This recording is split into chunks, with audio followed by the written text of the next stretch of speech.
The views, information, and opinions expressed during the following program are solely those of the individuals involved and do not necessarily represent the views of Access Communications, its representatives, or its employees.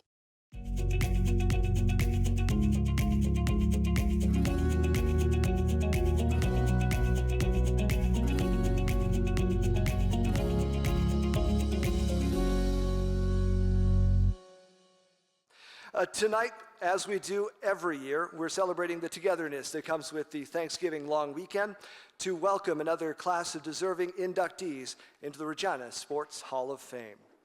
The Regina Sports Hall of Fame has a permanent display on the main floor of the Cooperator Center. It's a wonderful space that's been upgraded over the past summer and provides significant visibility to our organization and, more importantly, to the inductees who are enshrined.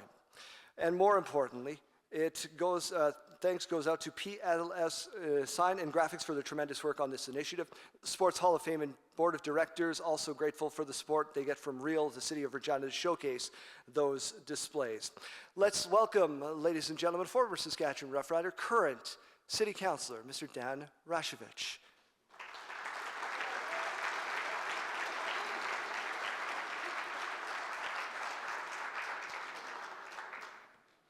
Thank you, Daryl, and good evening to everybody. Hey, on behalf of Mayor Chad Bashinsky and my colleagues at City Council, it's a great pleasure for me to welcome you to the 22nd Annual Induction Ceremony for the Regina Sports Hall of Fame. Tonight's ceremony provides our city with the perfect opportunity to give the well-deserved recognition to those people who have made a significant impact on the sports community here in Regina. And I want to thank each member of the Regina Sports Hall of Fame Board of Directors for giving us this opportunity to be here. On behalf of City Council and the citizens of Regina, I congratulate all the 2025 inductees. And whether an athlete or a team, each inductee has made an outstanding contribution to sport in our city. I like the variety of sports and contributions represented here tonight as well. It's a clear indication of the great depth of sport and talent, knowledge, and the commitment that exists in Regina. And tonight's inductees are excellent sports ambassadors for our city and wonderful role models for our youth. And I know a few of the inductees, and I played with Rob Bresciani, and like every time I see him, I think of the West semifinal in 1989, and without him, we might not have won that Grey Cup in '89.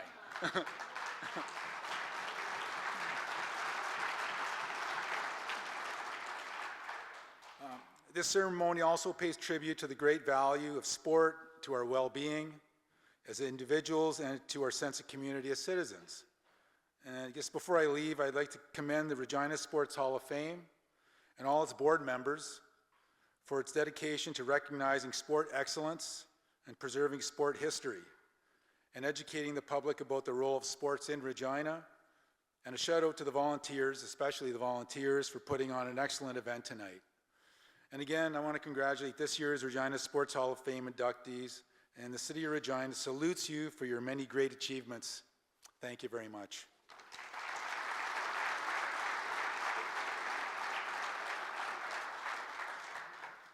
Thank you, Mr. Deputy Mayor.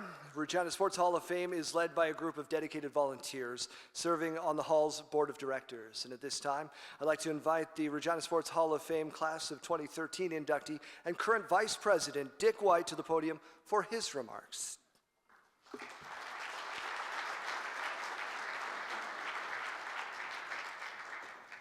Well, thank you, Daryl, and good evening, everyone. What an absolutely great crowd to celebrate these wonderful athletes and our national championship team this evening. It's my pleasure on behalf of our Board of Directors to welcome you to the 22nd Annual Regina Sports Hall of Fame Induction Ceremony. It's rewarding to see what began as an idea of a few community leaders, including former Mayor Pat Fiacco, and what has grown into a fantastic celebration tonight. I'm pleased to see that our first president and 2014 Hall of Fame inductee George Watson is in attendance tonight. George, we did some good work 22 years ago. George, where are you? Give us a wave.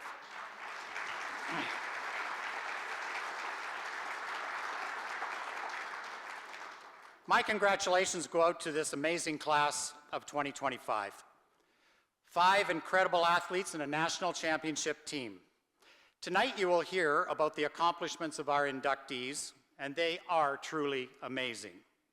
For any of us who have competed at any level of sport, we are humbled by your success. What I take note of is that their contribution to sport in our city, province, and nation did not cease when their competitive years were completed, but rather it continued to grow as they became leaders in our community and continue to give back. The true legacy of high-performance sport is that it has a lasting impact for many years after our athletes walked or limped away from the field, and it is just one more accomplishment that makes them so deserving of recognition tonight. The Regina Sports Hall of Fame and tonight's event happens thanks to the support of some key individuals and corporate partners in our city. The dedication and commitment of our volunteer board of directors is exceptional. They truly care about honoring the rich legacy of sport in our community and live up to our organization's motto of honoring the past and inspiring the future. Please give them a round of applause as a thank you for their hard work.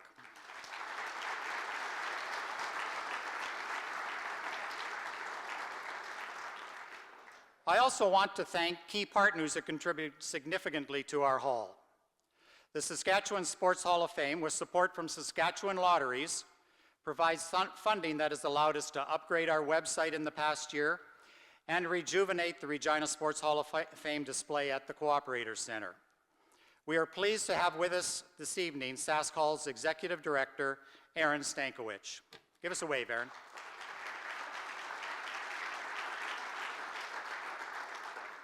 As mentioned, our permanent display is housed in the Cooperator Center on the Real campus, and we are so pleased that we recently signed a 3-year agreement with Real as our presenting sponsor to ensure that we can maintain this important public space to honor our inductees.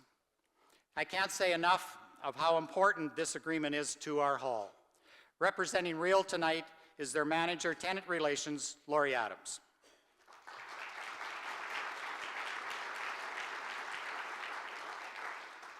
Now, I know when you hear about the great volunteer and corporate sport, you're wondering, I wonder how I can help the Hall of Fame. I could hear mumbling in the crowd. Well, thank goodness I have an answer for you. You can make a tax-deductible donation to the Hall. When you make a decision on your charitable giving, I hope you will consider us. The future of the Hall truly depends on your support. And finally, thank you to each of you for your attendance tonight. I know it's important to our inductees to see the support for their induction, and I hope you enjoy the evening. Daryl, I turn it over to you to get this celebration started. Thank you.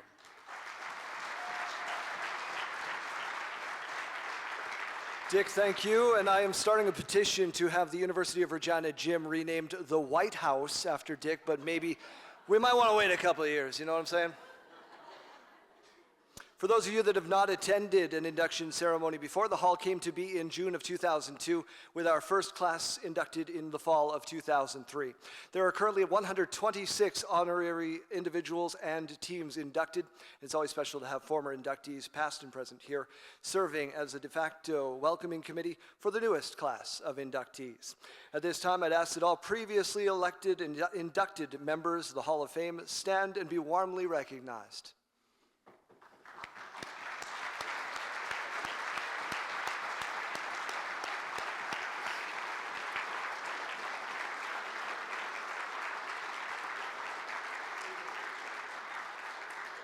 That class includes my favorite Hartford Whaler, Steady Eddie Stanowski. Wonderful as always to have you here with us. Thank you for being here. Tonight we have another fantastic class of inductees whose faces and stories will be forever enshrined in our hall. Let's get this thing started, shall we? How about it? The Regina Sports Hall of Fame, honoring the past and inspiring the future. Tonight's first inductee into the Regina Sports Hall of Fame is Dale Derkach. Hockey.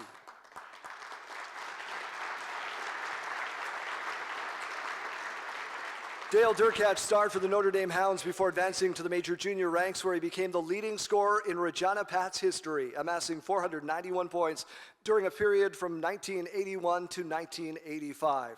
His number 16 was retired by the Western Hockey League as a tribute to the junior career that included scoring 222 goals in 204 games. Durkach was named the WHL's Rookie of the Year after registering 142 points, including 62 goals in the 81-82 season. He followed that up with an 84-goal campaign, 179 points in the 82-83 season, before producing 159 points. That included 72 goals, by the way, in 1983-84. His post-WHL highlights included starring for 14 seasons in Europe. He was an NHL scout with Washington, Toronto, and Columbus, director of hockey development at Notre Dame from 2004 to 2008, head coach of your Regina Pats from 2007 to 2008, Prince Albert Raiders director of player personnel from 2008 to 15, and he took over as the GM of your Regina Pats on June 24th, 2025. In his nomination package, Bob Strum, a 2024 Regina Sports Hall of Fame inductee, said, quote, Dale became one of, if not the most outstanding performer in a Regina Pats uniform, dedicating his talents to the club and city from 81 to 85. He is a tremendous character person in hockey and in family life, and he's always represented the game himself and his family in an extremely professional manner. I called Bob because that seemed very professional, and I know Bob, and Bob shared this with me. He said that he was being chased, Dale, by all of the teams all over Western Canada. Every college in the land wanted him. Most assumed he would go to college because of his size, but Bob said the only reason he chose Regina over PA, which was a junior club at the time, was because the Gold Cougar that Bob offered him was better than the Volkswagen that they offered him in PA. He called him a smaller version of Secretariat. Garth Butcher once was interviewed about who might be the hardest working, the fastest, the toughest person on the Regina Pats. You'll remember Garth. He had a long and storied NHL career. He was an enforcer. He was a tough guy. He said, it's Dale Durkach. And the reporter looked at him and said, why would you say Dale Durkach? He's 5'6". You're Garth Butcher. You're the guy. And he said, well, Dale can handle it. And once Dale's done handling it, he's going to fight the other 19 of us. Ladies and gentlemen, please welcome 2025 Regina Sports Hall of Fame inductee, Dale Durkach.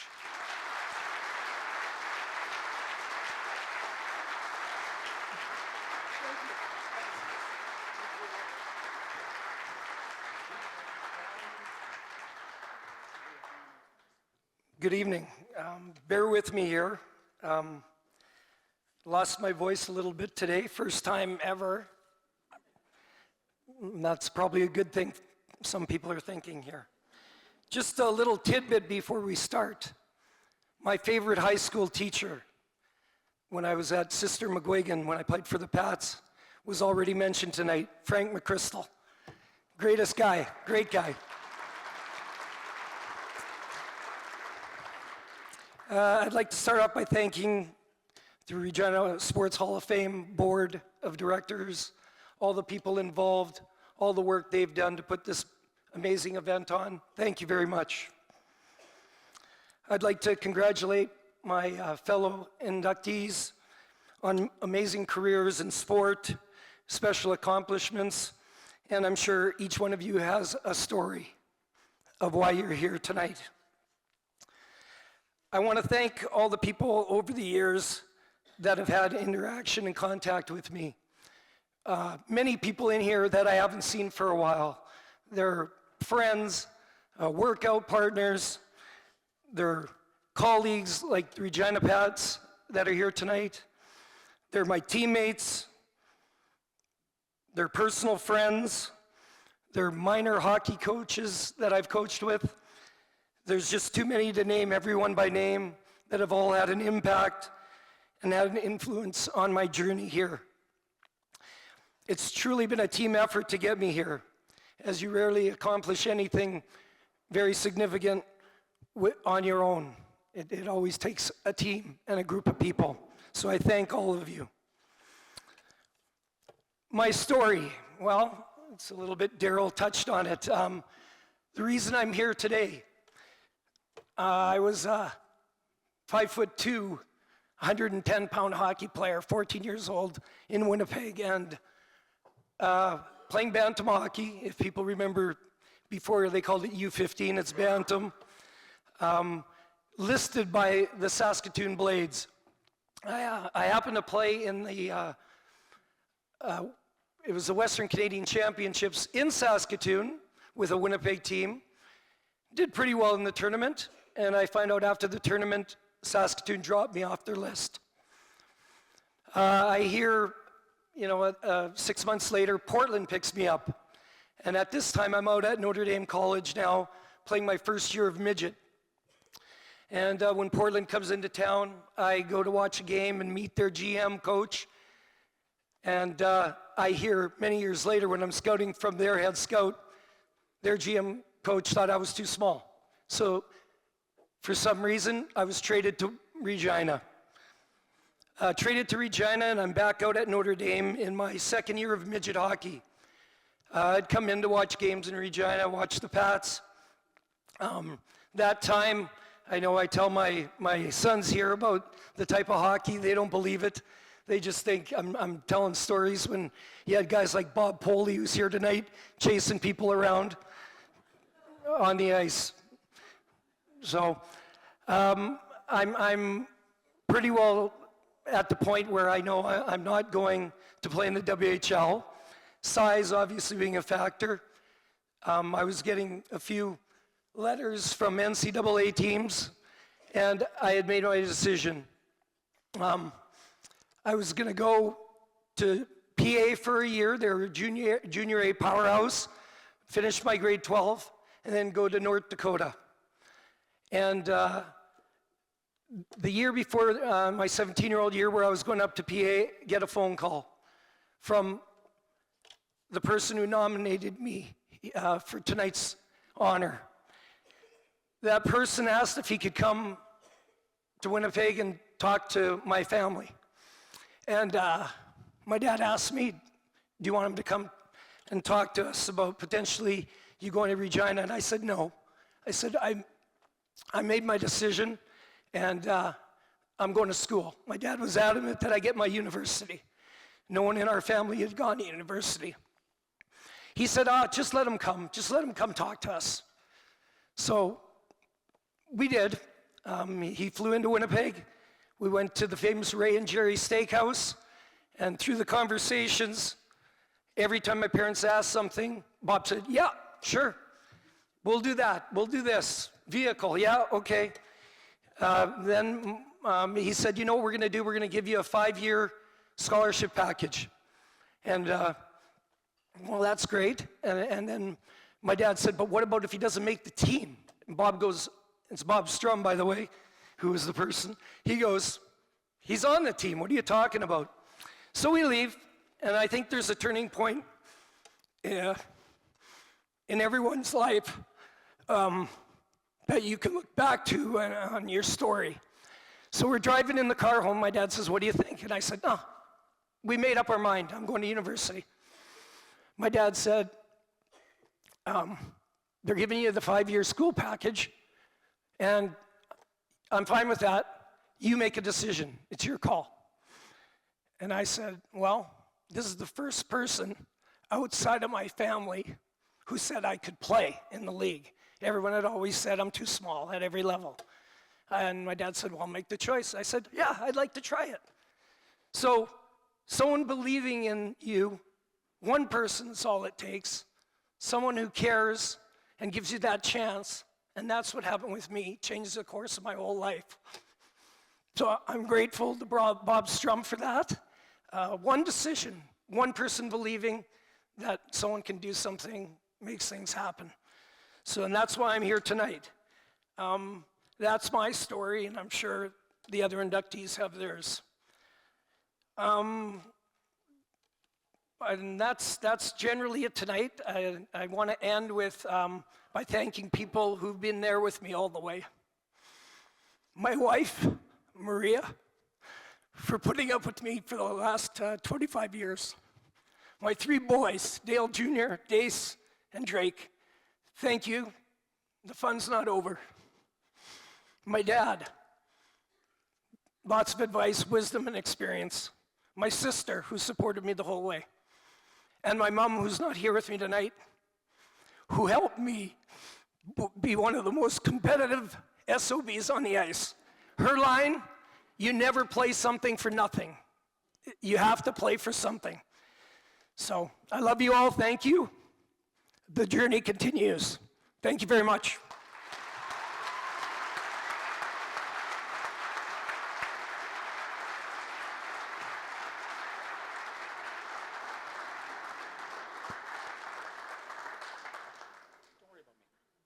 Just when you think you didn't have enough reasons to hate the Saskatoon Blades, there's another one, right? Don't tell Saskatoon people I actually broadcast up there. Our next inductee into the Regina Sports Hall of Fame is Rob Bresciani, athlete, football.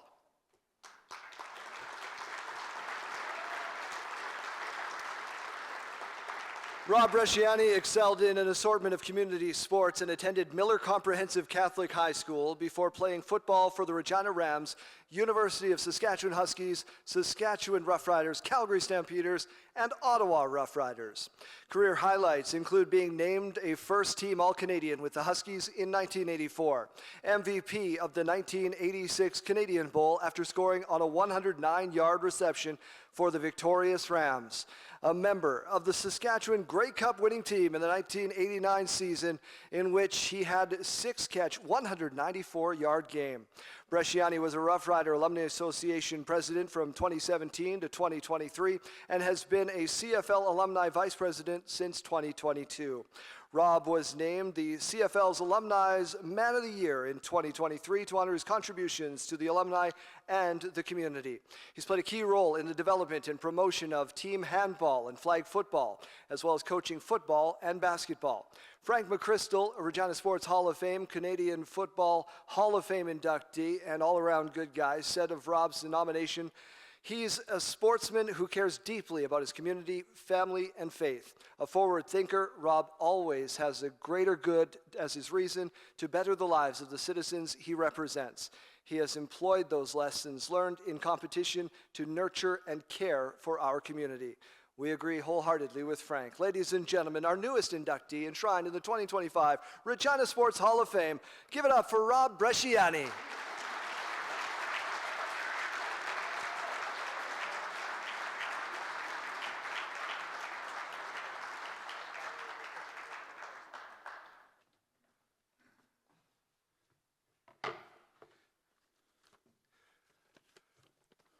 Dale?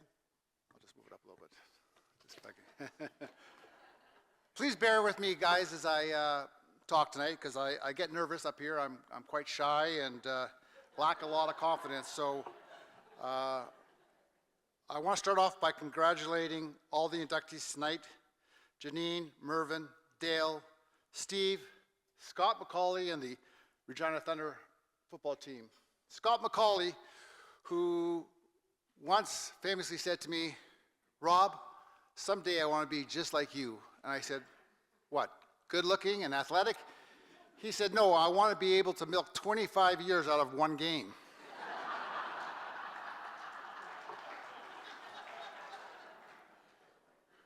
I'm very proud to be part of the 2025 inductee class. I want to thank the Regina Sports Hall of Fame, board members, volunteers, everyone involved with tonight's event. Your dedication makes this celebration possible. Our heartfelt thanks to all attending tonight to support all the inductees, as well as all the past inductees. Thank you for coming out tonight. As I look around, I see some teammates that I played with. I see Dan Rasevich, as he mentioned, we played together. Dan Rasevich, who famously made the words "close enough" verbiage throughout the CFL. If you don't know what that means, Dan hit so hard he had concussion after concussion. The trainer would come out and say, "How many fingers?" He would say 2. They would say, "Close enough, get back in." Bob Poley's here. I played with Bob in Calgary and Saskatchewan, who was always willing to give some advice. And he famously said one time to me, as I was just starting my family, I had my daughter Maria, and we were looking to have more children. He said, "Bresh, I'm telling you right now, I've got to figure it out. if you want to have a boy, you wear cowboy boots, listen to heavy rock and roll, and chew tobacco when you're making love to your wife. Elaine told me after, no, that means you get no children if you do that. I also see I got Coach Chirkus, Greg Figers here. I'm trying to think who else, but thank you, my ex-teammates, for coming out. It truly is an honor for me to be recognized for my contributions to sports in this wonderful city of Regina. More importantly, though, it's an opportunity for me to publicly express my gratitude to all the coaches, teammates, organizers, family, and sports community who have helped me along the way. You deserve the recognition tonight, probably more than me. Thank you so much. I want to thank God for the gifts He has bestowed upon me, for challenging me to use those gifts to make our world a better place and to be an example of His love. I'm especially grateful to God for the incredible teachers, coaches, teammates that He took the time to surround me with. They have truly made me a better person and instilled in me the values of trust, work ethic, and teamwork. As we all grow up, we tend to have people that we want to be like, people that we want to emulate, our heroes. My first two heroes ever that I ever had and will be my heroes my entire life are my mom and my dad, Dorothy and Hector Bershani. My mom is here, 92 years young.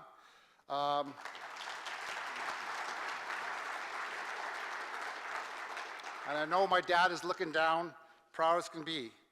They taught me the importance of commitment, doing my best, never quitting, and the value of family, faith, and community. When it came to sports, my parents were complete opposites. My dad loved sports and understood sports. And when I asked him how I did in the game, my dad would always be positive, but always encouraged me and challenged me to get better. My mom hated sports and didn't understand sports. But when I asked her how I played in the game, she would always say, "I'm not sure." But you definitely were the best looking and the smartest one out there. And, you know, with a child that struggled with confidence issues, that meant a lot to me, Mom. I'd also like thank my sister Dodie and my sister Crystal, who couldn't be here tonight, and Dodie's husband Jeff for coming. Their support over the years has been invaluable, especially helping me to be focused. It's important as a professional athlete, as an athlete of any time, to be able to be focused and block out all the distracting stuff. If you remember, do you ever remember that chip advertisement they had at the Super Bowl the one time where the referee's on the sidelines and the coach is just yelling in his ear, and the announcer says, "I don't know how he does it. How does he stay so calm, so relaxed?" And then they picture back to his house, and there's his wife yelling at him and screaming, and he's just ignoring it all, watching TV. Well, that was life with my sisters. They, to prepare me for that, it was constant. Every time I was in the bathroom, bang, bang, yell, "Hurry up and get out of here." If I was in my bedroom, "Get down here and do the dishes." It got to the point where I would just go into my room for half an hour, sit there and smile and just listen to it and take it all in. But I know they meant the best for me. To my brothers, Jamie, Jeff, Peter, I need to thank them for the constant character-building beatings that they would unleash on me. Their commitment to my toughness was heroic. I know I was a pain in the ass. I always wanted to be with them, and I always wanted to do what they were doing, except maybe for the smoking of the marijuana. But hey, it was the 60s and 70s. I want to thank my brother-in-law and sister-in-law, Bob and Debbie Sluster, for being here. I want to thank my team handball friends, my pickleball friends, Regina Rough Riders Foundation and community, the Rams. I want to thank everybody for coming tonight and supporting us. I want to thank all my friends, colleagues, and teammates. We have become great friends, and our journey together as friends has continued beyond the field. I am grateful for all the wonderful memories we have shared. To my children and grandchildren, Maria, Adam, Beckett and Ella, Josh and Mariana, you guys are the light of my life. Thank you for sharing this evening with me, and special thanks to my hero of over 31 years, my daughter Brittany, who has been my hero, like I said, for 31 years. Her inspiration, love, and acceptance touches everyone she meets. And to my beautiful wife Lori, who has been my support, my inspiration, and my amigo since grade 10. Sharing this journey with you over the last 45 plus years has made every accomplishment even more meaningful. Thank you, Lori, for being my best friend. Finally, to all my coaches, teachers, and teammates, there are too many to mention by name, but please know I am immensely grateful for everything you have done for me. You have instilled in me the values of perseverance, commitment, and teamwork, shaping not just my approach to sports, but to life as well. I truly wouldn't be here tonight without each and every one of you. Now, as I said before, I grew up in the 60s and 70s in East Regina, Douglas Park, and I was part of an amazing group of friends and athletes. My love affair with sports began at an early age, and there wasn't a sport I didn't play. And I believe that was so important to the development of myself as an athlete. I played baseball, hockey, basketball, soccer, track, badminton, tennis, golf, football, and so did all my friends. Something that I believe is getting forgotten in today's sports specialization culture.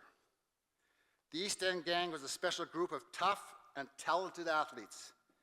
In elementary school, we would win numerous championships and tournaments, and we would continue that tradition into our respective high schools. An example of this is my midget maroon football city championship team. Several kids from that team, including Darcy Cook, went on to Central and led their team to a championship in football. Others would go on to the 6-year football program at Belfer and have success there as well.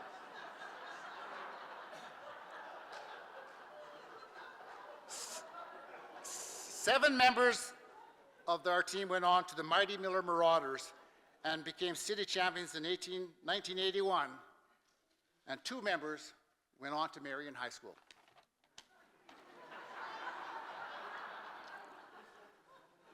As a young athlete, my heroes were Ron Lancaster, George Reed, Jack Abinchan, Rhett Dawson, Bobby Thompson, George Wells. Hell, let's face it, the whole team were my heroes. I would dream every night about them. Every time I held a football or threw a pass, I would pretend to be them. I wanted to be just like them, and I was more than determined and committed to doing whatever it took to get there. I spent hours a day by myself working on moves to break a tackle or working on moves to get open. I would punt and kick field goals for hours at Leibel Field every Rider home game while I listened to the game on the transistor radio. I would throw the ball in the air over and over, catching it with one hand. But it was in high school where I started to believe that someday I could play for the Riders, not just dream about it. I had great coaches, great teammates, and their belief in me was a great motivator. But no incident motivated me more than when in grade 11, the Miller Senior Boys basketball team played the Rider basketball team. I went head to head on the court against the great Regina hometown hero, Steve Mazurek. I believe Steve had just retired from football, but everyone knew who he was. I was actually impressed that he could keep up to me for at least the first 2 minutes of our shift. I thought, hell, if Steve can make the Riders, I'm a shoo-in. As I grew and matured as an athlete, I was lucky enough to experience some great accomplishments. I was Rookie of the Year and set a record for most receptions by a rookie at U of S. And I made first team All-Canadian, and I was the Heck Creighton nominee at the U of S. With the Regina Rams, I was part of the Canadian Championship team in '86. Frank McChrystal called me up in Calgary when I was put on the practice roster with the Stampeders and said, "Rob, you're wasting your time there. Why don't you come home and let's win a championship together?" I jumped at the opportunity. If it wasn't for my coaches believing in me and the camaraderie of my teammates, tonight wouldn't happen. So thanks again. And although I can't thank everyone personally, there are a few I have to mention because of the impact they had on my life. Starting off with Walter and Betty Bricksaw, Jerry Heyman, Dick Wiest, Dave Stouse, Val Schneider, John Gregory, all coaches of mine. And two special coaches that I invited here today, Bernie Schmidt and Frank McChrystal. I invited them because I attended their induction a couple years ago, and it meant a lot to me. And I know without them, I wouldn't be here tonight. But more importantly, I also know without me, they wouldn't have been in the Hall of Fame either. Just joking, just joking.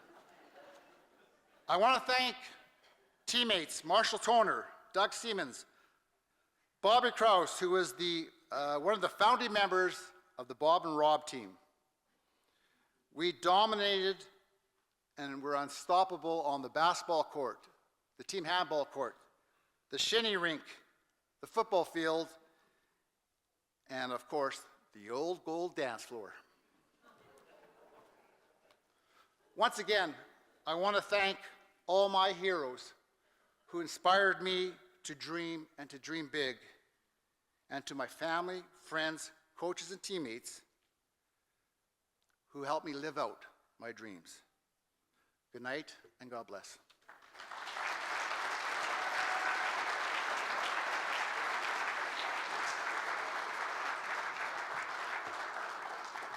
It's mighty brave, Rob. You know we haven't given Maz the mic yet. I love the stories of recruitment. Frank calling up Rob and getting him to come home, and them offering Dale a car and some belief. John Ryan famously tells the story, the Super Bowl champion from Regina, that he went down in the first year, he's in the Green Bay Packers locker room, and he's talking to some of the teammates, and they went to Clemson, and they went to all of these high-profile schools, and they got X dollars in cars, and they got this, and they got that, and they said, "John, what did you get?" And John said, "Well, Frank took me to the keg, and he ordered me a steak, and he said, 'Well, are you coming?' I said, 'I guess.'" Ladies and gentlemen, our next inductee into the 2025 Regina Sports Hall of Fame is Janine Polischuk, athlete, athletics.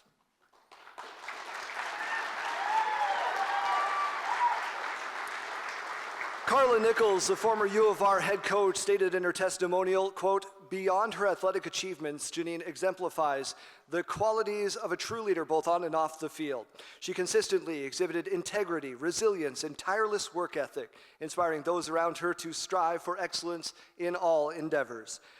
Janine, whose surname is Polischuk, during her accomplished career in athletics, started in track and field at the high school, university, national, and international levels. Competing for Sheldon Williams Collegiate, Polischuk set 8 Regina High School Athletic Association records in 3 age categories. She won medals in the heptathlon in the 2001 Canadian Junior Championships, gold, and the 2003 Pan American Junior Games, where she won bronze. Polischuk excelled collegiately at San Diego State University in 2004-05 and the University of Regina from 07 to 09, earning numerous medals on both sides of the border. With the U of R, she dominated the CIS level in 2008 with 3 gold medals, national championships, MVP, and 2009 a gold, a silver, and a bronze. In 2009, she was the CIS Field Athlete of the Year and repeat winner of the U of R Cougars top female athlete. Polischuk has been enshrined in the U of R Sports Hall of Fame in 2017, Canada West Sports Hall of Fame. And now, ladies and gentlemen, the newest inductee enshrined in the 2025 Regina Sports Hall of Fame, Janine Polishchuk.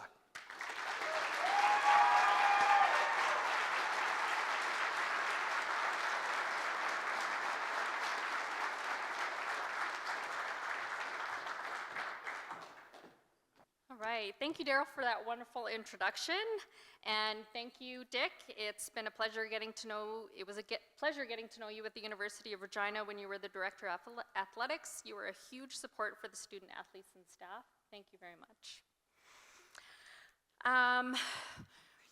When we first got here, we were in a room in the back, and Rob did say he may need to borrow some minutes for his speech. You can have a few of mine.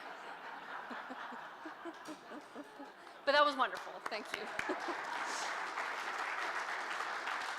Mine's not gonna be funny, I'm not that witty, and I'm very nervous, so if I was holding the paper, it would be like this. So.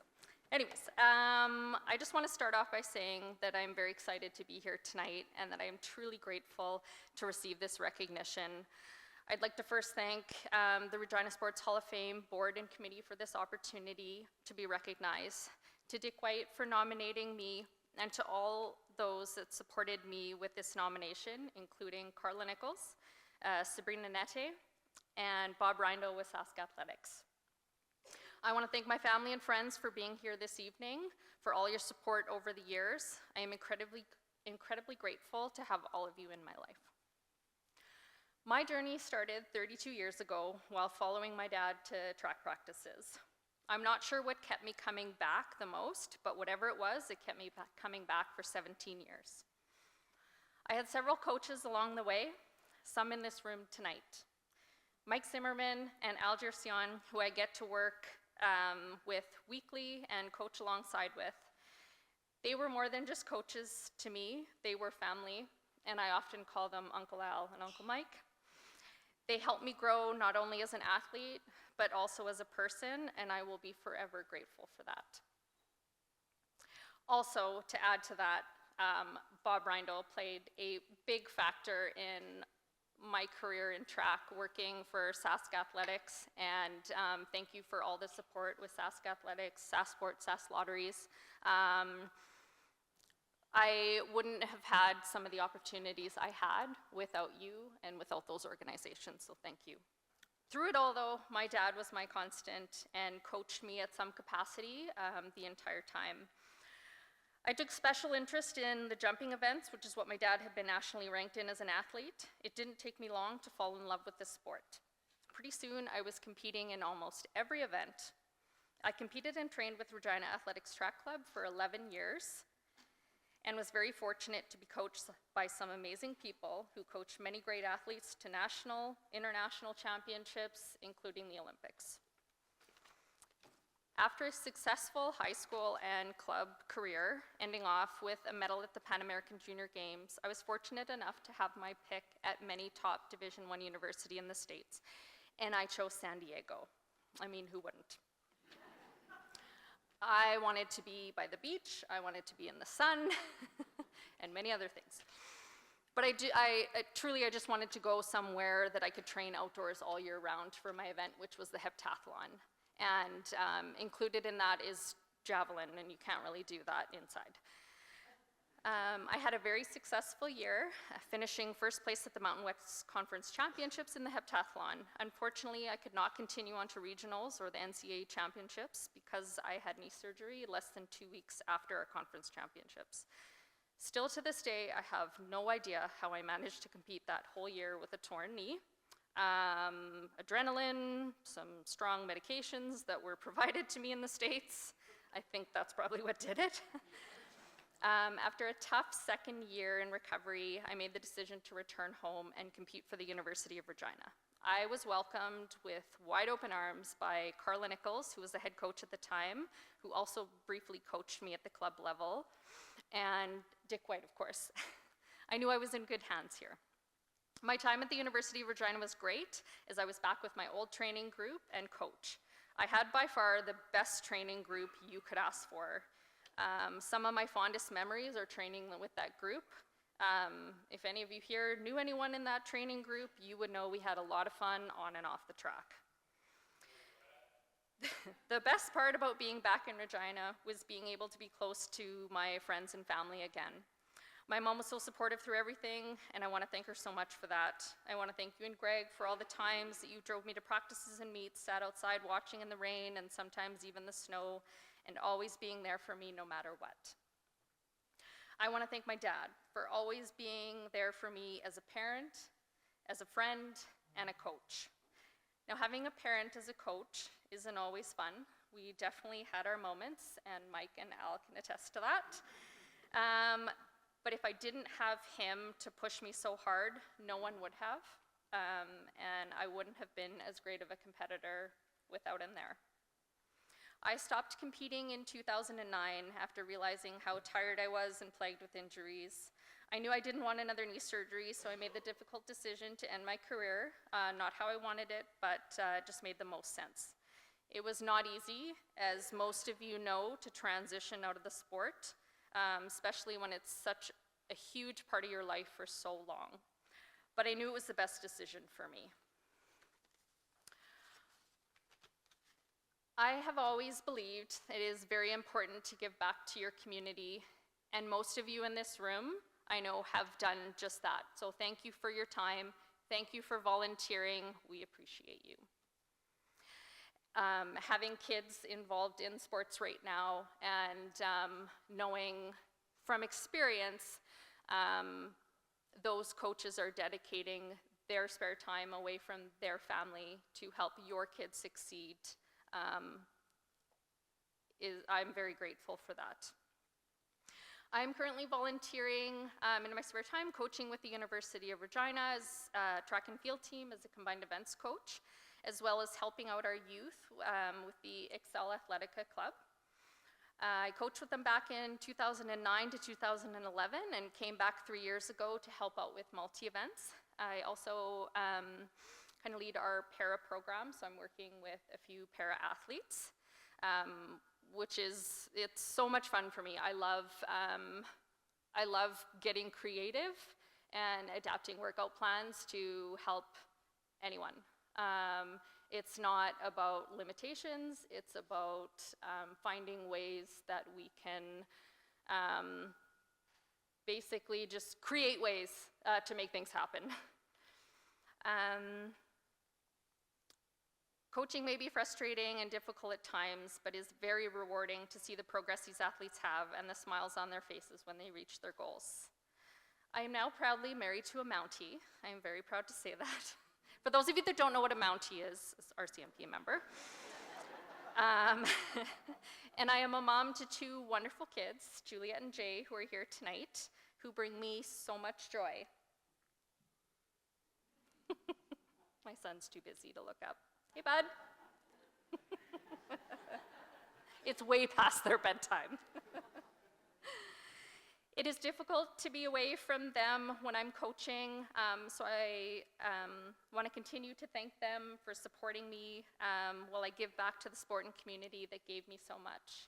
To my husband, John, thank you for stepping up and helping out while I've been gone. He wasn't around when I was competing, but he's been around the last few years while I've been away coaching with the university. So thank you for all your support, and thank you for letting me do this. I just want to say thank you so much for listening. I'm grateful for every moment, every challenge, and every person who helped me get here. To me, this induction isn't just a reflection of what I've done on the track, it's a celebration of everyone who's been a part of my journey. What an honor to be inducted into the Regina Sports Hall of Fame. Thank you again to the Regina Sports Hall of Fame for this incredible honor. I am proud to be a part of this legacy, and congratulations to all of the inductees tonight. Well deserved. Can't wait to see you again next year if you come.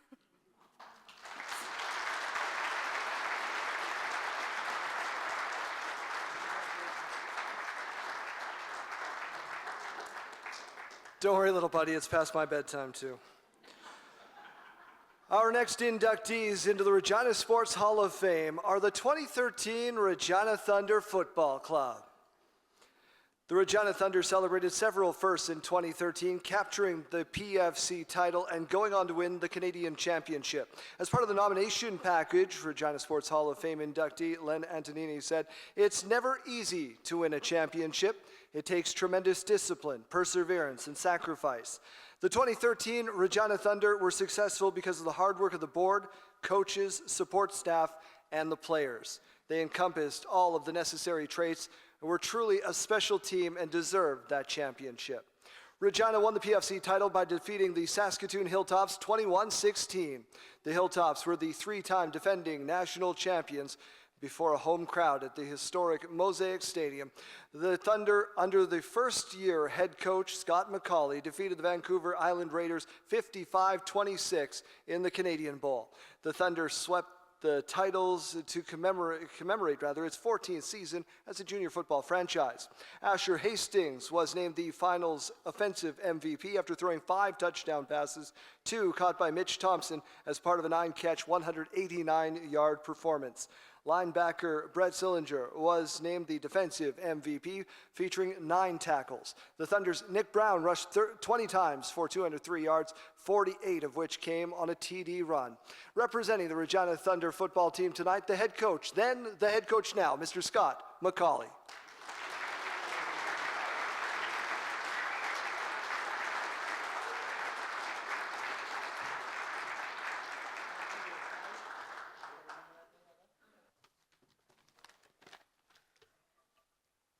So I'd maybe bring my phone up here and put the stopwatch on to make sure I don't go way over time. So, but let's leave it at that.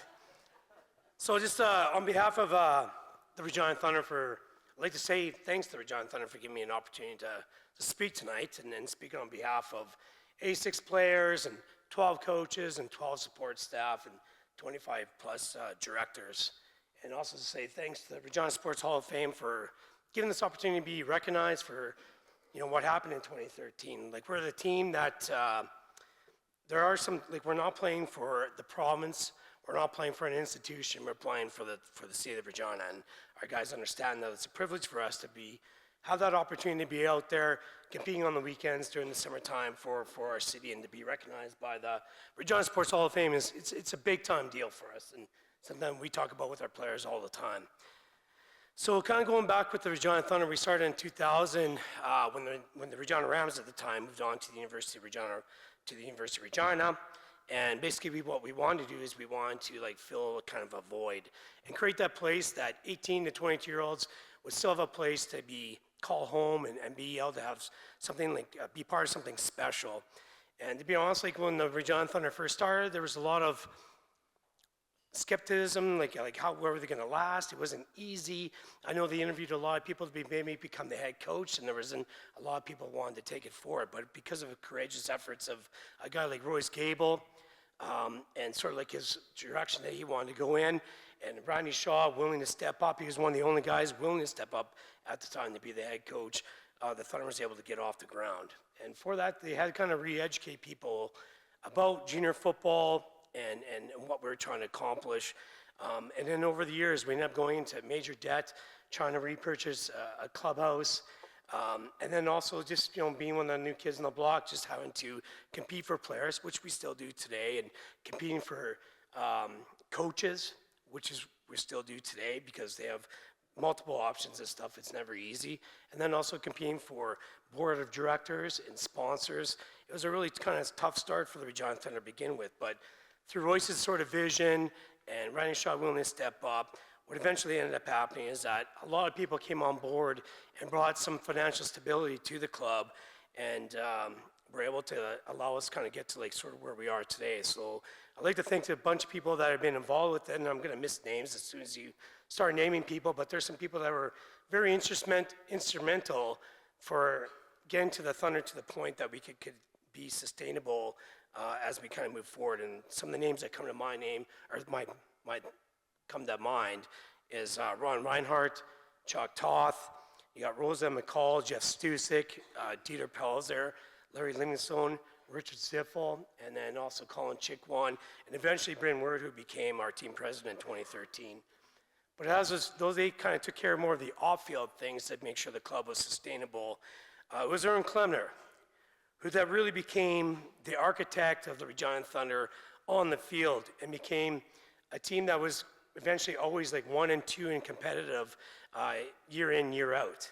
And as we kind of moved forward, he ended up retiring in 2012, but really his fingerprints are all over the 2013 team. For the 2013 team, which I'm supposed to be talking about tonight, I really just want to say thank you to all you guys. You know, you're the group a group of individuals that came together for a common cause that really put this organization on the map.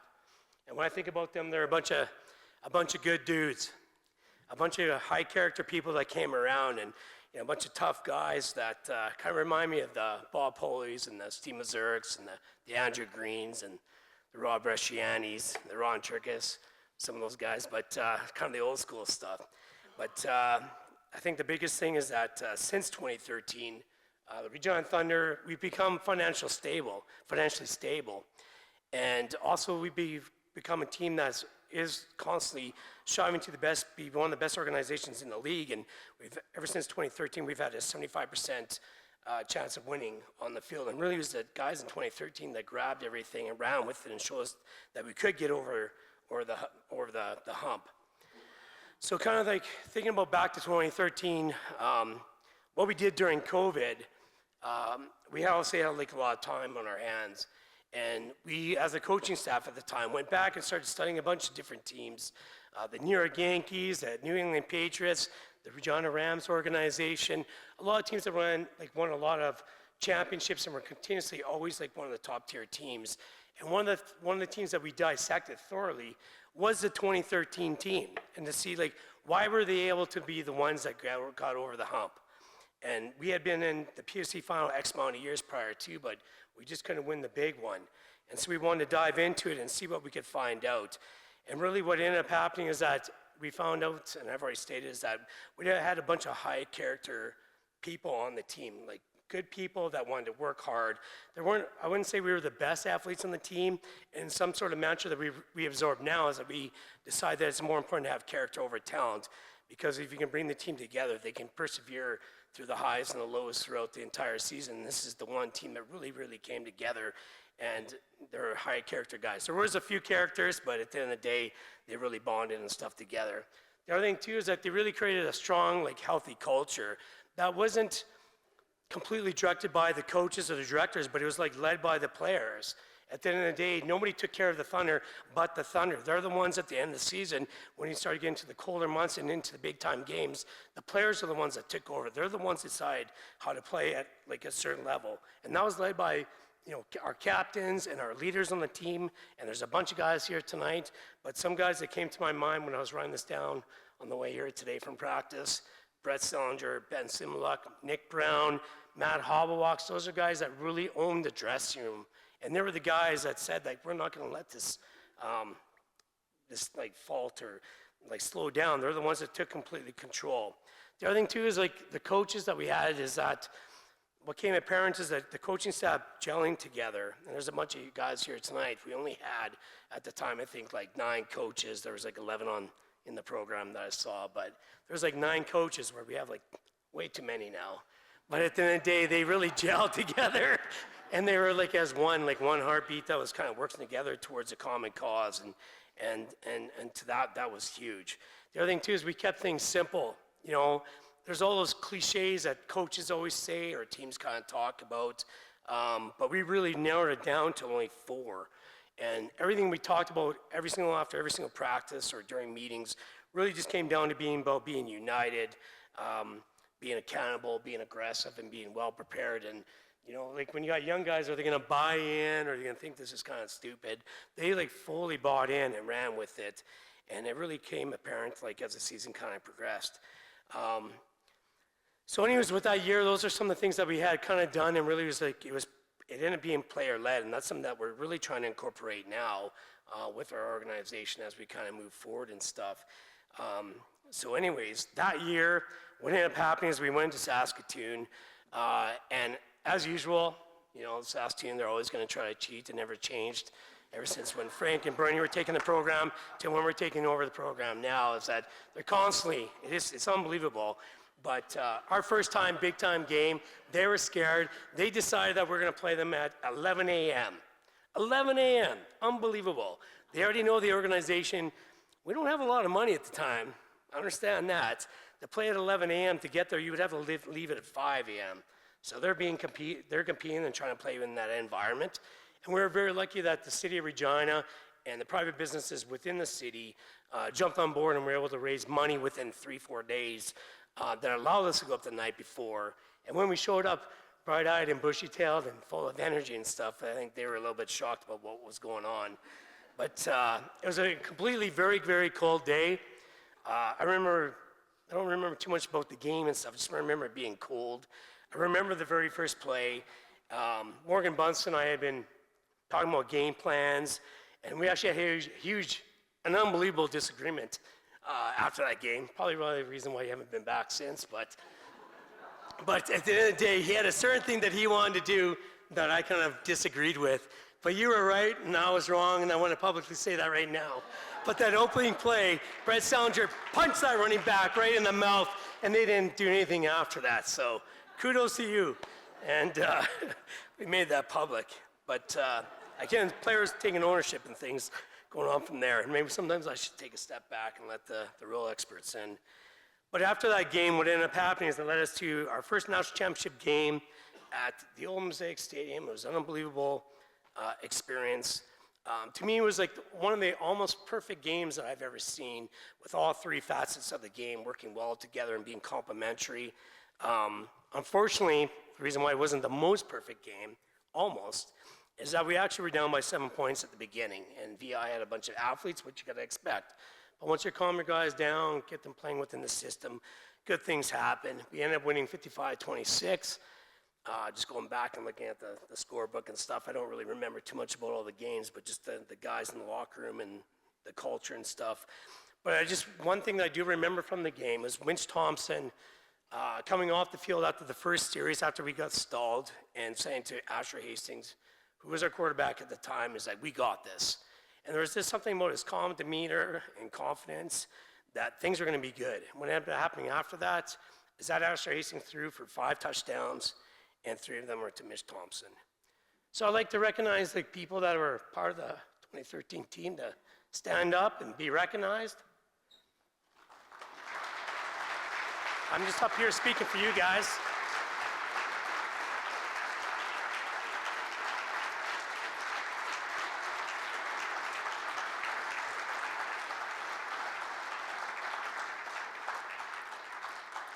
So I'll leave it with this. I just want to say thank you to all you guys or people that were involved with that year. Big thank you to you guys. And I talked about dissecting and running through the numbers, trying to figure things out.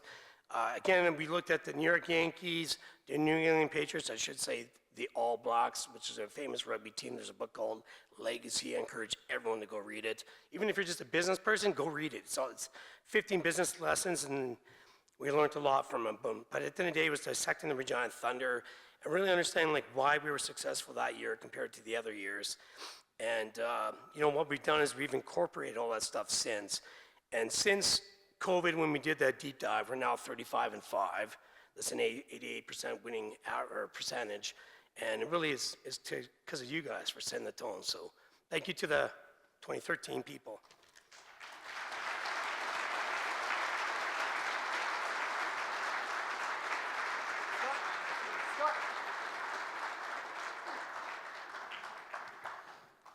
Thank you, Scott. Imagine me. I came here in 2013. I came here, and that year the Rough Riders win the Grey Cup. The Regina Thunder win the Canadian Bowl.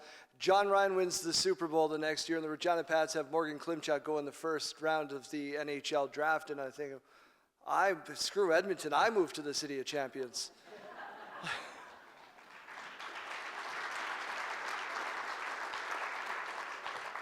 Our next inductee into the Regina Sports Hall of Fame is Mervyn Tran, athlete, figure skating. Mervyn reached the important milestone in 2007, competing at the Canadian Championships as a single skater, before pairs and compiling impressive results nationally and internationally. Alongside Japanese skater Narumi Takahashi, Tran became a fixture on the international circuit, regularly placing on the podium. Karen Howard, Regina Sports Hall of Fame and recent Saskatchewan Sports Hall of Fame inductee, recently said, "At all times, the joy of witnessing Mervin's success truly was heartwarming. From the young athlete I saw in the Optimist Arena in Regina to the successful pairs athlete he became on the world scene. He never lost pride in being from this city. It was a pleasure to see Mervin's journey firsthand in the sport of figure skating."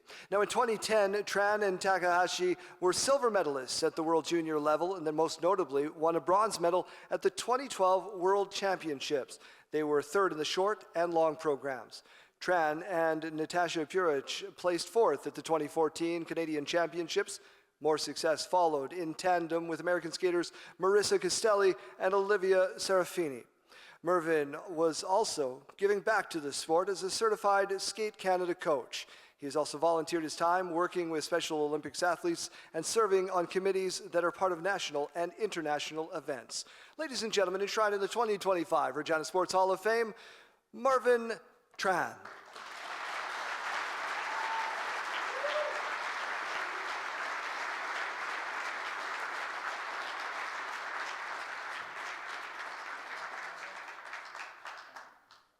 Oh boy, okay. I have to admit, I'm a lot more comfortable wearing skates than being in the middle of a sheet of ice. But they couldn't supply that this evening, so here I am with a speech. Alrighty, 5 minutes. Whew. Let's do this, okay. First, thank you, Danielle Shaw. Every now and then, an individual will make a decision that changes your life. Her decision to nominate me is the reason why you find me here tonight. I'd like to make mentions to Allison Senecal and Karen Howard for their support throughout my skating career as well. I haven't always deserved it. Looking back, I was a menace. Now, following your example, I feel I must volunteer my free time with various committees that organizes events, seminars, and competitions for future athletes. I have to thank my family, the Ear family from my mother's side and the Tran family from my late father's. There are well over 50 members in this list. We don't have time. So I will only be honoring those attending this evening. Michael, April, who was supposed to be here but couldn't make it, Sang, Daisy, Kaylee, Kyton, my beautiful partner Lisa, and my mom. Thank you for being here tonight. Although my pursuit was questionable at times, I value that regardless of success or failure, I've always been a family member first and foremost. When I was 8 years old, I forgot my routine mid-performance and cried in the middle of the ice in front of many of you. Despite the fact that I earned a bronze medal at the 2012 World Championships, this humbling moment in 1998 at the ice rink in Estevan, Saskatchewan, has never been put to rest amongst the cousins. I would also like to mention my siblings Melissa, Barry, and Jody, who are not attending tonight, but always in my heart. Also in my heart is my first coach mentor, Danita McCormick. She played a huge role in who I am today. She saw a lot more in me than I could ever realize in myself. Danita helped shape my values with the patience of an absolute saint. As a child, I was an envelope pusher, a raging rascal, and a sensitive kid. She was brutally honest with me. And now, here I am today as a coach myself, doing my best to match her patience with the next generation. Thank you, Danita. Other mentions include David, who's here tonight, Sylvie, Bruno, Julie, Richard, an additional Sylvie, Manon. And also thank you to those from Skate Regina and the Saskatchewan section for being here tonight, and Garth and Kathy, thank you for putting up with me as a child. Next, I thank my late father, Van Tran. Although he wasn't always present in my life, and despite having a strained relationship, he was a good man. As a child, he was present enough to help build my core values that I can directly attribute to my mental fortitude towards my career. I'm very grateful that we were able to make amends and that you were back in my life before your passing in 2022. Lastly, my mom, which ear. Often alone when taking care of Barry, Jody, and myself with minimal resources, I can only fathom a fraction of the stress that you had to deal with in your lifetime. But thank you for always providing me with the support that you wish we deserved, for believing in me, no matter the circumstances, and for looking at a situation that would seem impossible, but being persistent enough to get things done, often at the expense of yourself. Thank you, Mom. 5 minutes. Thank you. For context, my mom was a refugee from the Cambodian Civil War, and my dad, the Vietnam War. Sparing the details, in the end, war sucks. We, like many Canadian families, endured the obstacles moving to a new country. We did not have the means to live a luxurious life, let alone to support the pursuit of any sport, which many of us here tonight know how costly they can become. As a child, I was able to partake in many leisure activities and learn a plethora of sports while attending school, visiting facilities, or simply playing outside. I was very fortunate to compete internationally as an athlete for 16 years of my life. It wasn't until I traveled the world and saw firsthand for myself how truly lucky I was to be born in Regina, Saskatchewan, a city that values kids in sports and provides access to many activities for young Canadians such as myself. Next to my elementary school, W.S. Harlack, they would flood the baseball field during our infamous winters where I would skate freely outside in the freezing cold. I wasn't fortunate enough to be here when the fruition of the co-op center came to be, but skating outside at minus 20, 40 degrees, it builds character. So I will finish the speech off with some words of wisdom towards future athletes. You may have heard this before, but I will repeat these words because you need to truly understand and take this to heart for success in your careers. There will be many people in your lives who will want to be part of your journey. Be wary of those who will try to control your opportunities. They will present you with a bright, shiny future. But if there are any strings attached, it is often too many red flags. Those who are there to help will be less flashy, less pleasant, but they will be offering you the tools that you yourself will need to wield so that you may shape your own future. So I offer you 3 tools that I implore you to wield throughout your journey in life. Tool number 1, gratitude. Gratitude is the quality of being thankful. Readiness to show appreciation for and to return kindness. Great athletes will share gratitude to those that surround them, and when the heart is filled with gratitude, it shields us when times are tough. Tool number 2, sportsmanship. Sportsmanship is an ethos that a sport or activity should be enjoyed for its own sake, with proper consideration for fairness, ethics, respect, and a sense of fellowship with competitors. I have to admit, I did Google these definitions. But the delivery is my own, I promise. So, developing a high standard of sportsmanship is a golden trait that all champions carry. So, raise this bar often, with many reps, to become fit for the athlete role. Tool number 3, courage. Courage is the strength to act in the face of pain or grief. In our darkest moments, there will be resentment, an emotion that will fill you with abrasive thoughts and distractions that will weaken the mind. It takes courage to have the gratitude needed to find peace in these moments. After a poor performance, there will be an urge to hide, to recoil into a darkness so that no one can see your vulnerabilities. It takes courage to step up and demonstrate sportsmanship for your fellow competitors. So have courage to wield gratitude and sportsmanship alike in your endeavors. Best of luck. Thank you to Regina Sports Hall of Fame and all the volunteers for this honor tonight. Congratulations to all the inductees. I will do my best to live up to this moment. And most of all, thank you, Regina.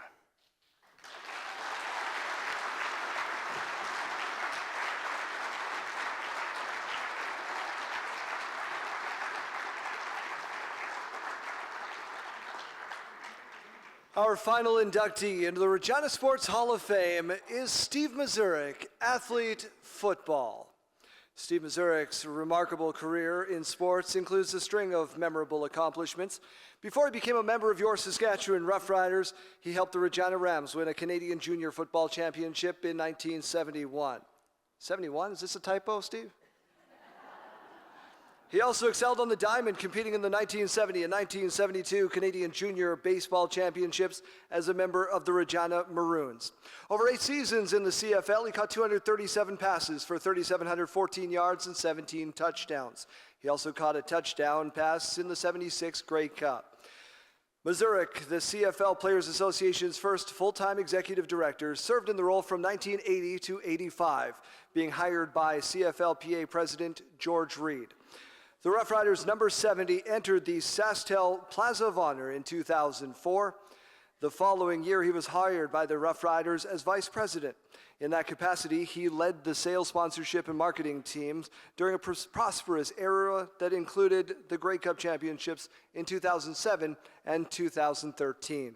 John Hufnagel, a former CFL player, coach, and current president of the Calgary Stampeders, we'll ignore that for the purposes of this speech, said this: "His caring for all of his teammates, his ability to listen effectively, generated positive ideas and handle adversity constructively while always having a positive and fun attitude, inspired and elevated the entire team's morale."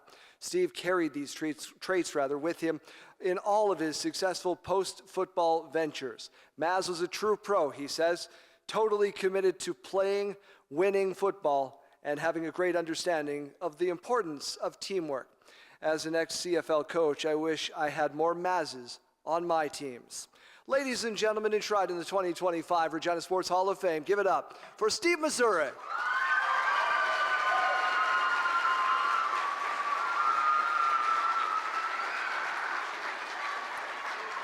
I will add, the late great Jim Hobson would say, it's about damn time.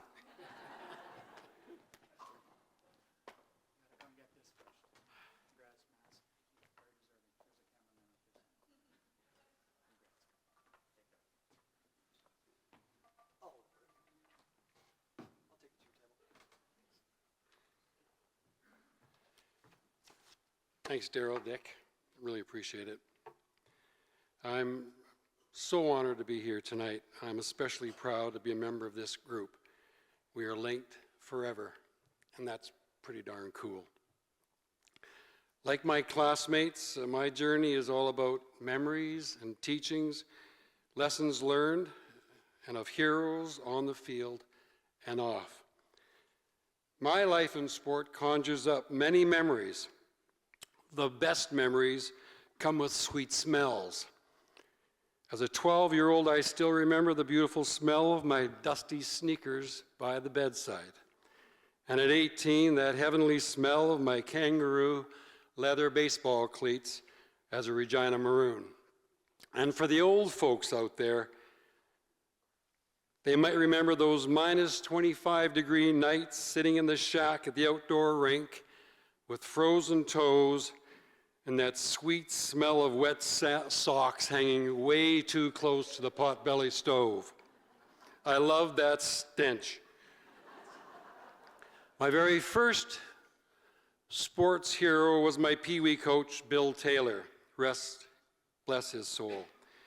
He let an undersized and underage kid practice with his team and follow his older brother to the field, who I'm sure was not overly impressed with my persistence to follow him to the practice field.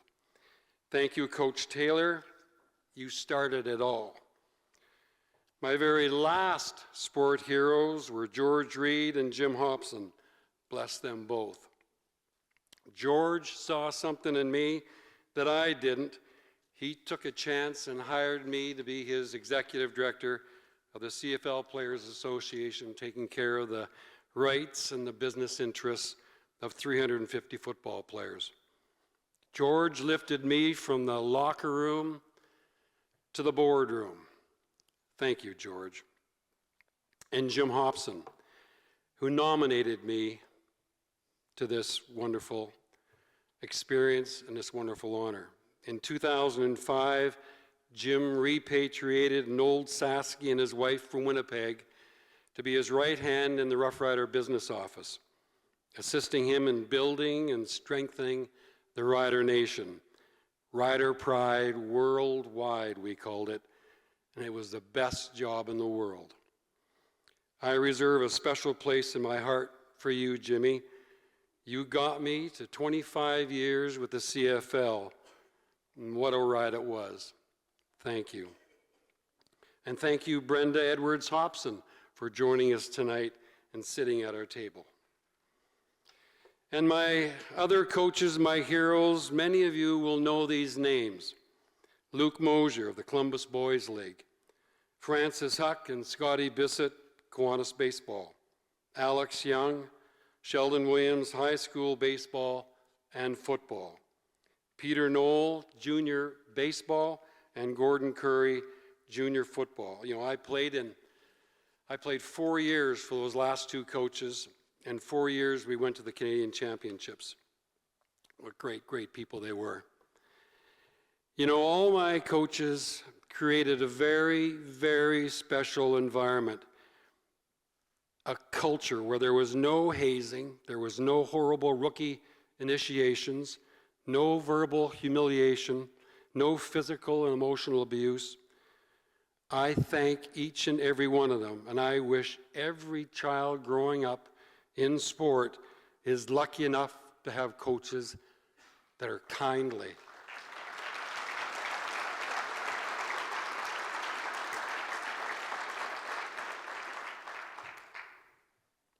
There are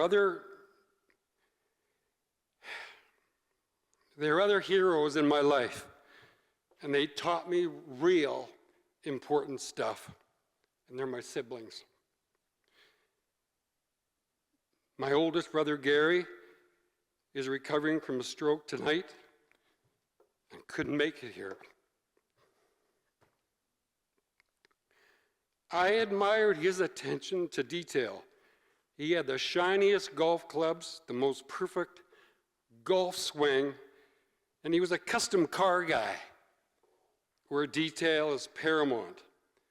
And his 52 Chevy was perfect in every way. Thank you, Gary. You taught me the importance of detail and taking care of the details. My older brother, Bob, bless his soul, he could have easily halted my early ambitions and not let me follow him to practice. I was Bob's sparring partner in our basement at home. He knocked me down 1,000 times and he waved me up and forward each time until we both ended up crying and laughing. Bob taught me about no quit and punching above my weight class. Thank you, Bob. My younger brother, Ted, who's here tonight. Poor Ted bore the brunt of an older brother's endless demands. I tossed 10,000 balls at his way of every size and every shape, usually till his hands were swollen red and near bled. Ted could pick up any grounder and catch any shaped ball I tossed at him. He was a great athlete in his own right. But he could do something more.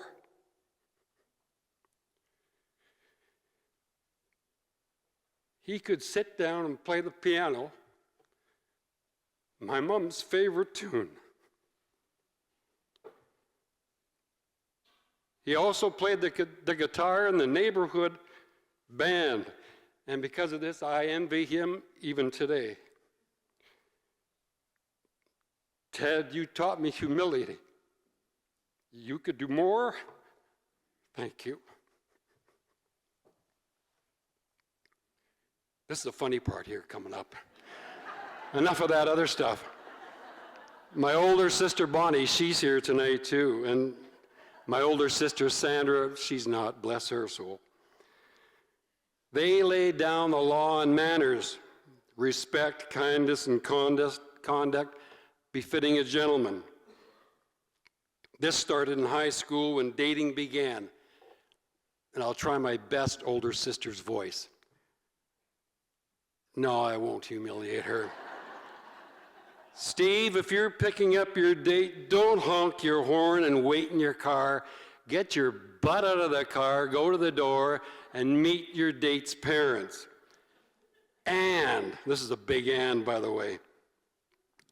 And if you're walking her down the street, you walk on the traffic side of the sidewalk because you got to take the hit from that wayward truck first. Always protect your girlfriend.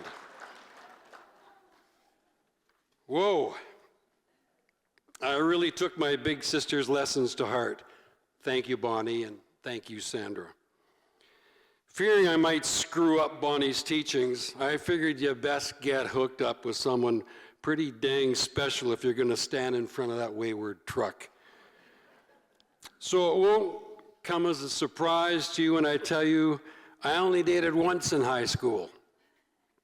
And you better get it right, I reckon.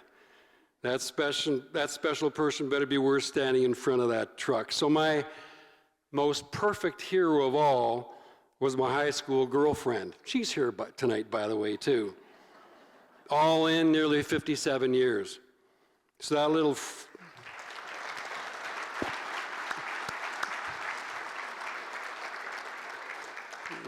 freckle-faced gal is sitting right over there. She dragged me through high school.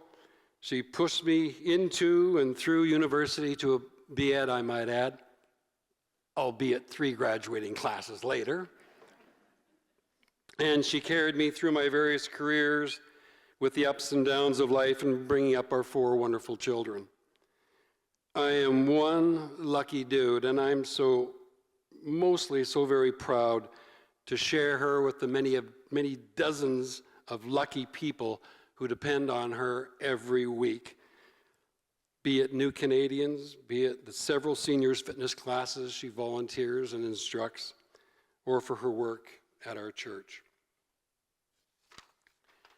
Sweetie, you teach me selflessness. You're an inspiration, and the daily goal of mine is to hit your standard. Lucky me, I get to live with that sweetie, and I also get to live with her mom, Brenda Thompson. So lucky me, I get the mother-daughter thing going on. I didn't sell any of my minutes to Bresciani. I don't know where he bought his minutes, but I stayed true. Somewhere along the line, you must $700-800 for those extra 7 minutes, Bresh. It was worth it. I'd just like to thank the Regina Sports Hall of Fame. I'm honored to be here with my wonderful class. We are linked at the hip forever, and that is a cool thing. I've got lots of grandchildren out there, and I'm just smiling at them. They're almost all here. The little ones are in bed, but we got Sadie, and we got Addison, we got Paige and Reuben. Not Reuben, but we got Juniper here and Ayla, and the rest of them are sleeping. So thank you very much for the night, folks. It's been an honor to be here. It's been an honor to listen to the wonderful stories, and I'm just happy to be able to share the night with you all. Thank you so much.